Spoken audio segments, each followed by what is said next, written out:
Imagine a world without books, not completely without them, of course. But a world where a book was as rare and precious as a crown jewel. Before the 1400s, this was reality for almost everyone in Europe. Information didn't travel in neatly printed pages. It traveled through whispers, it traveled through stories, it traveled through sermons. If you're enjoying this story, make sure to subscribe for more fascinating history. News from the next town over could take days to arrive, carried by a merchant, carried by a pilgrim. Knowledge was a flickering candle held tightly by a select few. The vast majority of people lived and died without ever learning to read, let alone owning a book of their own. Their understanding of the world was shaped entirely by what they were told by the church, or by their local lord. They were symbols of immense wealth and power. This was the age of the scribe. A quill pen, a pot of ink, painstakingly copying every single letter onto a sheet of vellum or parchment. This was incredibly slow. A single mistake could ruin a whole page. It could take years. This made books astronomically expensive. Books were locked away. Libraries with chained volumes, ideas preserved but controlled. The flow of information was a slow, deliberate trickle. The stage was set for a dramatic change. Enter Johannes Gutenberg. He was born around the year 1400 in the bustling German city of Mainz. Mainz was a thriving hub of commerce and politics. Johannes came from well-to-do patricians involved in the goldsmith and metalworking trade. From a young age, he would have been surrounded by metal tools, molds, and coin-striking techniques. He understood how to melt metals and how to create precise molds. Gutenberg was ambitious, a risk-taker and an entrepreneur, always seeking the next venture. He saw a problem and wanted a profitable solution. The problem was the book. He observed the slow, laborious work of scribes and the incredible expense of their products. He recognized an untapped market for information if it could be produced more quickly and cheaply. He wanted to reinvent how information was made. His idea didn't come in a single flash. It was years of secret experimentation and refinement.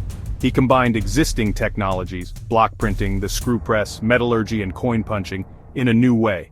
At the core, movable type. Create a single metal letter, arrange letters to spell any word, any sentence, any page. Assemble a page, lock it into a frame, print it, then reuse the letters. Simple in concept, but making it real demanded skill, money, and stubborn persistence. After years of secret work and borrowing heavily, Gutenberg was ready to show the world. Around 1455 he completed his masterpiece, the Gutenberg Bible.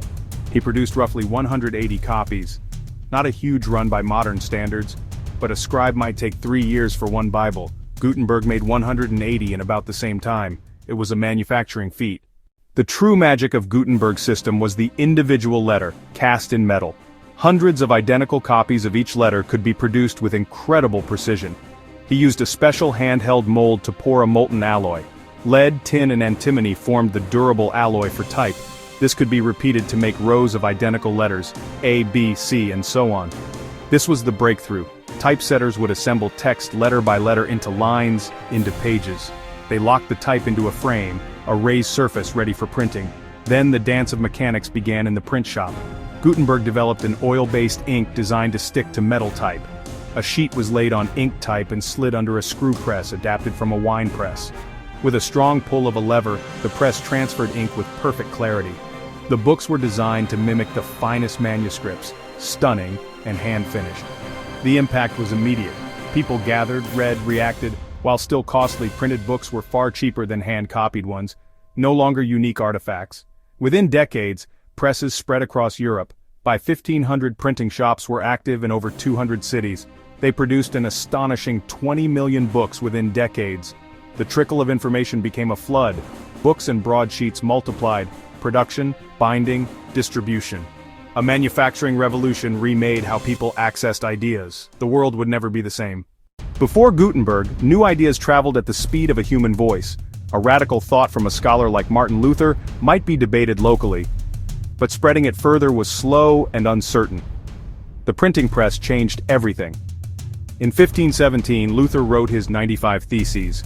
Supporters took his words to a printer. Within weeks, thousands of copies circulated across Germany, then across Europe. The Reformation became the first major movement powered by print.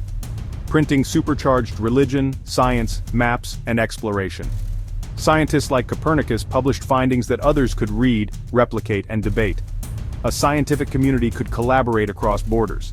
Printing created a new public sphere. People read, debated, and responded. It gave a voice to thinkers, rebels, and reformers. Governments saw it as both propaganda and a threat. Censorship followed. Printed proclamations built nations. Words could mobilize people or tear them down. So, was Gutenberg the first influencer? Absolutely. An influencer uses a platform to spread ideas. Gutenberg invented the platform of his age. Movable type made ideas go viral for the first time. He broke the elite's monopoly on knowledge and empowered individuals. Every book you've ever read, every newspaper you scan, is a direct descendant of that moment in his Mainz workshop. Enjoyed the video? Subscribe, comment, share, and like to support the channel and join the conversation.